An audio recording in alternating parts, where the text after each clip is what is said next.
कहा जाता है कि शिक्षक और शिष्य का संबंध अटूट होता है। यदि कोई टीचर पिस्टल लेके स्कूल में पहुंच जाए तो इसे आप क्या कहेंगे?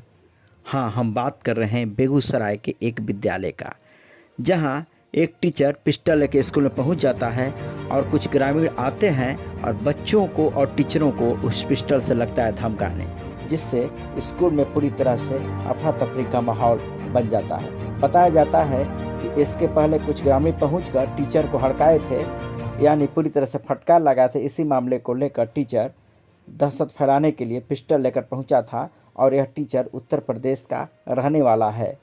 तो जहां बात कही जा रही है कि इस तरह के टीचर पर कार्रवाई भी करने की बात कही गई है और इन्हें पुलिस गिरफ्तार भी कर लिया है ग्रामीणों की सूचना के आधार पर। जरा सुनिए कि आखिर इनके बारे में क्या कहा जा रहा है। कारण कि इनकी ज़्यादा उम्र नहीं है, ये नए टीचर हैं, लेकिन जिस तरह हथियार का इन्होंने प्रदर्शन किया स्कूल में, कहीं ना कहीं इसका प्रभाव बच्चों के ऊपर पड़ेगा और ऐसे टीचरों पर कहीं ना कहीं कार्रवाई होनी चाहिए। कारण कि अगर कार्रवाई नहीं होती है, अगर जिला प्रशासन कार्रवाई नहीं होते हैं तो टीचरों का मन बढ़ेगा और इसी तरह हथियार का प्रदर्शन करके कभी बच्चों को तो कभी अभिभावकों को ये डराते धमकाते रहेंगे। जबकि शिक्षक के हाथों में कलम होनी चाहिए और कहा जाता है कि शिक्षक जिस तरह का शिक्षा देगा उस तरह का बच्चों का ज्ञान होगा, लेकिन यहाँ तो कुछ और ही दिया जा रहा है। HS11 news bureau report. बजलपुरा राजकीय बुनियादी विद्यालय बजलपुरा से HM महोदय बजलपुरा राजकीय बुनियादी विद्यालय बजलपुरा से HM महोदय का फ़ोन आया था कि मतलब यहाँ पर शिक्षकों के साथ और ये कुछ ग्रामीण लोग यहाँ पहुँचे हुए हैं और शिक्षक जो है सो अपने पास से पिस्टल निकाल करके और तान दिए हैं और आवाज़ कट कट के आ रहा था।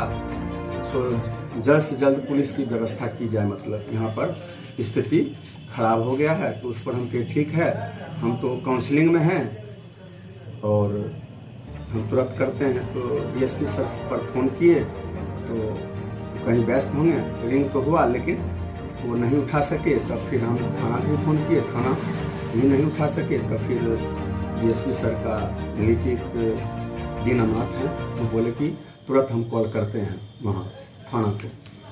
तो थाना पर तो बाद में कुछ देर बाद पता चला कि मतलब वहाँ पर थाना पहुँचे गए हैं स्टाफ के साथ। और उसके बाद जो है सो वीडियो वायरल कल शाम से होना शुरू हुआ। एक दो वीडियो मेरे पास भी आया। तो अभी हम जो है सो विद्यालय पर जा रहे हैं और जो हकीकत होगा, जो सच्चाई होगा, उस पर हम काम करेंगे, लिखा पढ़ी करेंगे। सच्चाई जो भी हो उसके बाद ही निर्णय कुछ हम लेंगे। मतलब अभी तक तो मुझे संज्ञान जो है वो हम आपको बोल रहे हैं। हम विद्यालय तुरंत हम जा रहे हैं तो HM से पूछेंगे वास्तविकता क्या सब हुआ। हम पत्राचार करेंगे, उनसे भी कुछ लिखित लेंगे, जो सच्चाई होगा उस पर काम करेंगे। हम लोग जो उचित कार्रवाई होगी नियमानुकूल शिक्षक पर कार्रवाई करेंगे। इससे पूर्व भी सर कोई आवेदन आया था शिक्षक के विरुद्ध? वहाँ के मूल विद्यालय उनका पड़ता है उत्क्रमित मध्य विद्यालय ताजपुर। वहाँ के HM मुझे दिए, उस पर हमसे स्पष्टीकरण पूछे और उसी में ग्रामीणों का भी था कि ये सब ऐसे ऐसे यहाँ पर करते हैं तो माहौल जो है सो विद्यालय का दूषित हो रहा है। उस पर हम क्या किए, स्पष्टीकरण पूछते हुए और तत्काल प्रभाव से हम वहाँ से हटा करके प्रतिनिधित राजकीय बुनियादी विद्यालय बजलपुरा हम कर दिए और उच्चाधिकारी की भी इसकी सूचना हम दे दिए, पहले भी दिए और जब हम कर दिए प्रतिनिधित वहाँ इसकी भी सूचना हम विभाग को दे दिए। और वहाँ पठन पाठन चल रहा था, इसी बीच में कल ये घटना घट गई। तो हम जा रहे हैं अभी निरीक्षण करने के लिए सच्चाई क्या है।